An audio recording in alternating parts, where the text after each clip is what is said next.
चलिएगा, मार्क्स कम क्यों आते हैं और फाइनल अकाउंट्स का एक और अच्छा एडजस्टमेंट, ये एडजस्टमेंट बहुत कम देखने को मिलता है।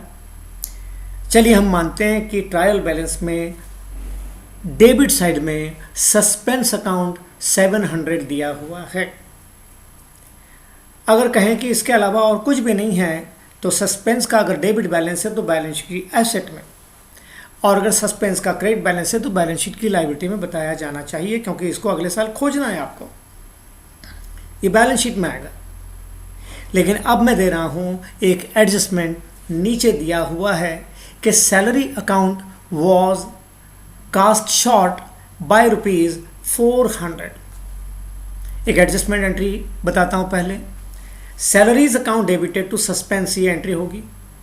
आपको नीचे वर्किंग नोट में बताना चाहिए salaries account debited to suspense, और जो ट्रायल बैलेंस में सैलरी दिया है वो अब 400 से बढ़ जाएगा इस एंट्री की वजह से, और सस्पेंस जो ट्रायल बैलेंस में डेबिट में दिया है 700, अब आपने सस्पेंस को क्रेडिट किया 400, तो अब सस्पेंस रह गया केवल 300 डेबिट, तो बैलेंस शीट में 300 आएगा। मेरा मानना है इसका प्लस माइनस करके नहीं बताना चाहिए, नीचे एक एंट्री कर देना चाहिए और सीधे सैलरी को बढ़ाकर लिख देना चाहिए, और सस्पेंस को असेट में कितना 700 नहीं, अब 300 लिखना चाहिए।